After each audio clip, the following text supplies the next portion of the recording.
నమస్తే. ఇవాళ మనం స్పిరిచువల్ జర్నీలో నెక్స్ట్ ఎపిసోడ్ గురించి చూద్దాము.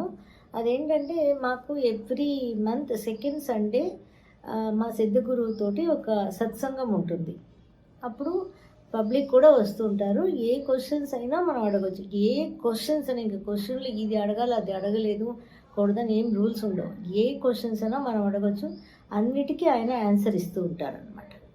ఇది ఎవ్రీ మంత్ మాకు జరుగుతున్నది. సో అప్పుడు ఆయన కొంతమంది అడిగారనమాట, మనుషులకి ఎందుకు దుఃఖం వస్తుంది, కష్టం వస్తుంది, బాధ వస్తుంది, అండ్ ఎప్పుడు సోషల్ ప్రెషర్ ఉంటుంది, ఒక హ్యాపీయెస్ట్ లైఫ్ ఉండనే ఉండదు అని అడిగారనమాట. దేవుడిని అందరూ కొలుస్తాము, దేవుడిని అందరూ వేడుకుంటూ ఉంటాం, ప్రేయర్ చేస్తూ ఉంటాం, కానీ ఎందుకు ఉండదు హ్యాపీయెస్ట్ లైఫ్ అని అడిగారు. ఆయన వెంటనే అడిగారు, దుఃఖం అంటే ఏంటి, బాధ అంటే ఏంటి, మీరేం కోరుకుంటున్నారు, దుఃఖం బాధ ఈ ఫెయిల్యూర్స్ ఇవన్నీ ఏ విధంలో చెప్తున్నారు అని అడిగారు.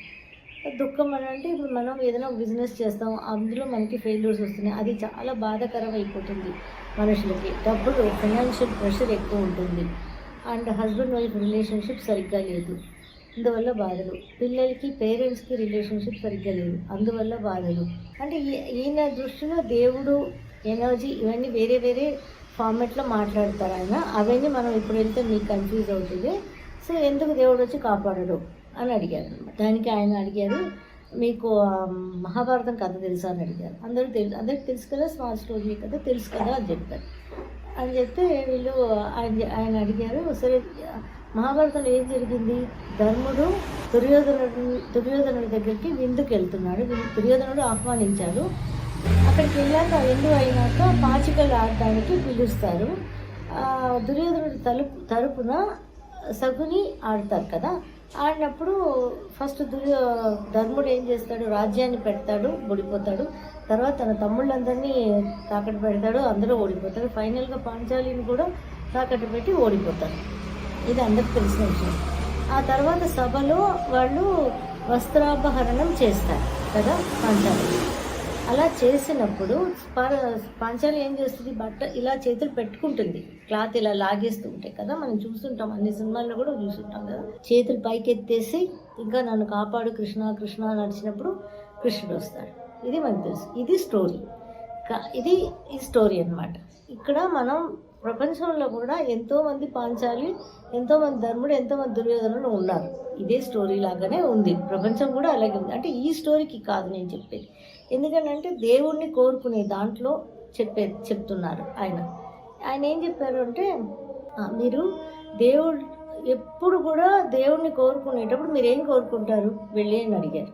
మేము ఏదో ఒక బిజినెస్ చేసాం కదా, అది సరిగ్గా చేసేమని అడుగుతాము అని అన్నాం అందరూ కూడా. అంటే అది ఎలా కరెక్ట్ అవుతుంది అంటే, నేను చేసింది ఇప్పుడు పాంచాలిలాగా నేను ఇలా చేతులు పట్టుకున్నాను, నన్ను వచ్చి కాపాడాలి అనుకోవడం ఎలా అవుతుంది. నేను చేతులు ఎత్తేసాను, నాకు ఇంకేమి లేదు, దిక్కు మొక్కు లేదు, నువ్వు కాపాడు అని అన్నప్పుడే కదా అది కరెక్ట్ అవుతుంది.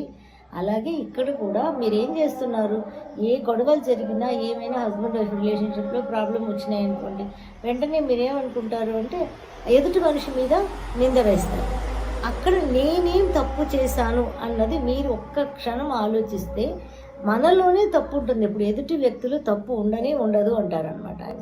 నేనేం తప్పు చేశాను అని ఒక్క క్షణం మనం ఆలోచిస్తే అక్కడే మనకి రియలైజేషన్ వచ్చేస్తుంది. లేదా నేను ఒక బిజినెస్ చేశాను, దేవుడి దగ్గర ఏం అడుగుతారు, నేను బిజినెస్ చేశాను, లాస్ వచ్చింది, ఎందుకు ఆ లాస్ వచ్చింది, నాకు సరిచేసి అని అడుగుతారు.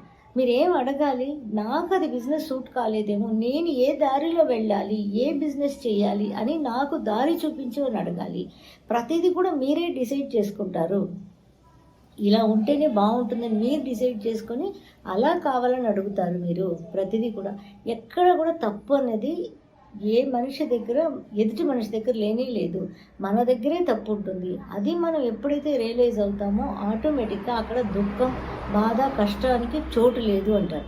ఫైనాన్షియల్ ట్రబుల్ ఎందుకు వచ్చింది, నువ్వు ఏదో చేయకూడదు, ఒక బిజినెస్ చేసావు, నువ్వు చేసేసి దానిలో సరిచేసి ఇవ్వని అడిగితే ఎలాగా, అది తప్పు కదా.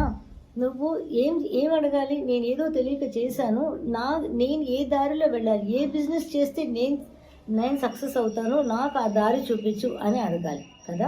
అలా అడిగినప్పుడు నీకు దారి చూపించడం అనేది డెఫినెట్గా దేవుడు చేస్తాడు నీకు. నువ్వు ఏ దేవుని కోరుకుని ఏదైనా కూడా దేవుడు అనేది ఎలా చేస్తాడు, నువ్వు నిరాయుధపాణిగా నిలిచినప్పుడే నీకు హెల్ప్ చేస్తాడు. నేను చేసేసాను, దీనిలో నాకు హెల్ప్ చేయనంటే ఎవరు చేయరు, జనరల్గా మనుషులే చేయరు కదా. అలాంటప్పుడు దేవుడు మాత్రం వచ్చి ఎలా చేస్తారు అని అడిగారు అనమాట. సో ఆయన కాన్సెప్ట్ ఏంటంటే, ఆయన చెప్పేది ఏంటంటే, మీరు కంప్లీట్గా నిరాయుధపాణిగా నాకు ఎవ్వరు ఏం లేదు, నేను ఏ దారిలో నడవాలి, నేను ఎలా వెళ్ళాలి లైఫ్లో, నేను ఎలా నాకు ఏది సూట్ అవుతుంది, నేను ఎలా ఉంటే బాగుంటాను అన్నది నువ్వు డిసైడ్ చేయి నా లైఫ్ని అని దేవుడి దగ్గర వదిలేస్తే నీకు ఆ దారి అనేది ఆటోమేటిక్గా దొరుకుతుంది. ఆ దారి దొరికినప్పుడు ఆ దారి పట్టుకొని నువ్వు వెళ్తూ ఉంటే అది నీకు హ్యాపీయెస్ట్ లైఫ్ ఇస్తుంది, ఫైనాన్షియల్లీ కానీ ఏదైనా కానీ అని చెప్పారనమాట. సో ఇది సింపులే, కానీ మనం అందరికీ కూడా ఉన్న హ్యాబిట్ ఏంటంటే మనం ఏదో చేసేస్తాం, దాన్ని సరి చేసిమని అడుగుతాం. అది కాదు, రైట్ వే కాదు అది అని అంటారనమాట ఆయన. మిమ్మల్ని కంప్లీట్గా వదిలేయండి, నిరాయుధపాణిగా నాకు ఎవ్వరు లేదు, నేను ఎలా నడవాలి, నేను ఏం తినాలి, నేను ఎలా ఉండాలి, ఎలా నడిస్తే నా లైఫ్ బాగుంటుంది, నేను ఎలా హ్యాపీగా ఉంటాను, అసలు హ్యాపీ అంటేనే ఏమిటో తెలియదు మీకు అని అన్నారు. దానికి కూడా పెద్ద పెద్ద స్టోరీస్ చెప్పారు, అది నెక్స్ట్ ఎపిసోడ్లో మనం చూద్దాము. హ్యాపీనెస్ అంటేనే మనకు తెలియదు, మనకి డబ్బులు ఉంటే హ్యాపీ అనుకుంటాం, లేదు ఆరోగ్యంగా ఉంటే హ్యాపీ అనుకుంటాం, అలా మనం ఏదో హ్యాపీనెస్కి ఒక ఇది పెట్టుకుంటాం అనమాట. ఇలా ఉంటేనే హ్యాపీనెస్ అనుకుంటాం కదా, అది రాంగ్ అంటారు అనమాట. డెసిషన్ని దేవుడికి ఇచ్చేసేయండి, ఆటోమేటిక్గా మన లైఫ్ బాగుంటుంది అన్నదే ఆయన దీనిలో చెప్పదలుచుకున్న విషయం అనమాట.